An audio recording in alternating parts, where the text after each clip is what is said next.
Hey, comment allez-vous? Si je vous dis série Star Wars, on pense forcément à la série The Clone Wars. Et si je vous dis spin-off de Star Wars, on pense tous à Star Wars Rogue One. Et si je vous disais qu'il existait bel et bien un lien entre la série The Clone Wars et le spin-off Rogue One? On perd pas de temps, let's go!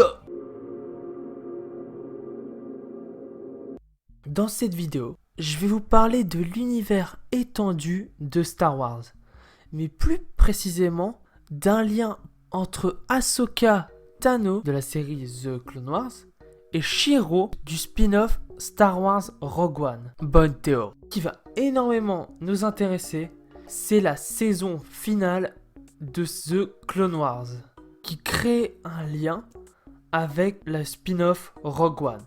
Un moment dans la saison finale de The Clone Wars, Ahsoka doit fuir l'armée des clones, car le protocole Ordre 66 était malheureusement déclenché.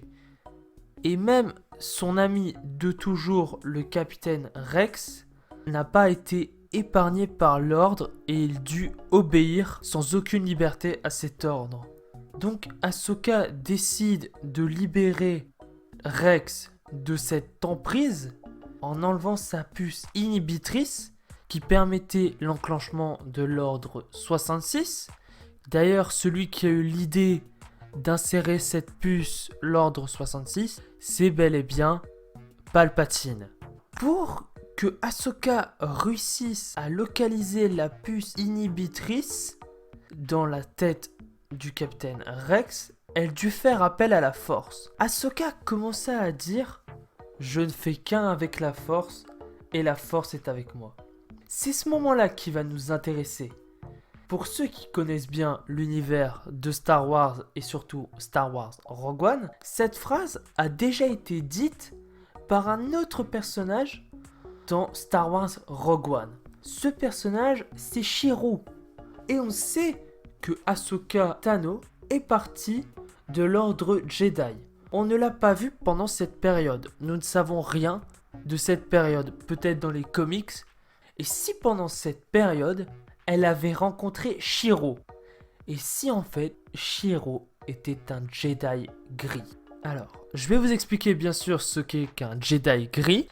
Un Jedi gris, c'est un terme utilisé pour désigner quelqu'un de sensible à la force, mais qui n'appartient pas à l'ordre Jedi, ni à l'ordre Sith. Pour eux, il n'existe aucun côté. Pas de côté lumineux, ni de côté obscur. Ils sont neutres dans ce conflit mutuel entre le bien et le mal, entre le côté lumineux et le côté obscur. En plus de ça, Shiro présente plusieurs facultés que seuls les Jedi possèdent. Comme par exemple, dans le film, Shiro dit à plusieurs reprises qu'il est aveugle. Mais pourtant, on peut remarquer que parfois, il voit parfaitement. Dans les coups qu'il met, dans les phrases qu'il dit, on dirait qu'il peut voir grâce à autre chose. Et si cette chose, c'était la force? Si la force lui permettait de voir comme Kanan Jarrus, qui est lui aussi aveugle, mais pourtant, il arrive à voir grâce à la force qui l'entoure tout autour de lui. À mon avis, Shiro utilise la même technique. Il y a aussi l'arme de Shiro, son bâton, dont on peut voir qu'il utilise certaines techniques de sabre laser pour vaincre ses ennemis avec son bâton. On pourrait dire qu'il utilise son bâton comme un sabre laser. Il a aussi parfois des opinions très neutres sur la force ou sur plusieurs sujets.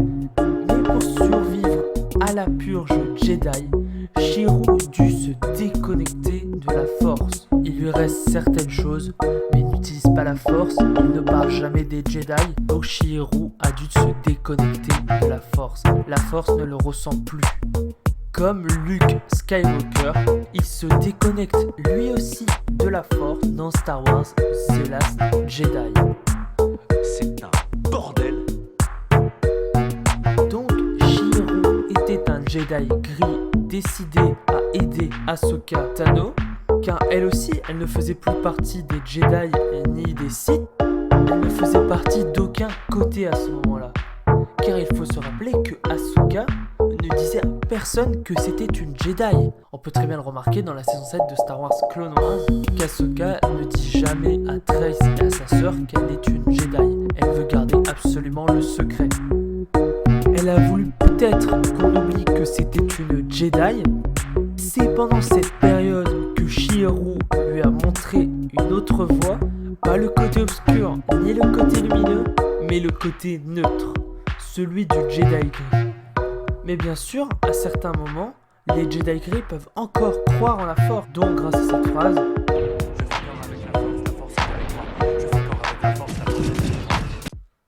et voilà comment Ahsoka a appris cette phrase grâce à Chihiro qui lui a enseigné la voie du Jedi gris. Cette vidéo est maintenant terminée. J'espère qu'elle vous a plu. J'ai fait plusieurs autres vidéos sur le sujet de Star Wars, comme une critique de la saison 7 de Star Wars Clone Wars, une théorie sur la bataille finale de Star Wars 9. Tout s'affiche en haut de la vidéo. Vous avez juste à cliquer pour retrouver ces autres vidéos. Juste avant, on met un petit like s'il vous plaît. On partage un maximum la vidéo pour que tout le monde soit au courant de cette magnifique théorie. Et le plus important, n'oubliez pas de vous abonner, ça me ferait énormément plaisir, mes vidéos me prennent énormément de temps, donc ça serait super gentil. Et aussi d'activer la cloche pour ne rater aucune vidéo et de voir toutes les notifications possibles. Et enfin, mon Instagram s'affiche actuellement sur l'écran et en description. C'était Ciné Show, le cinéman de la situation. Ciao!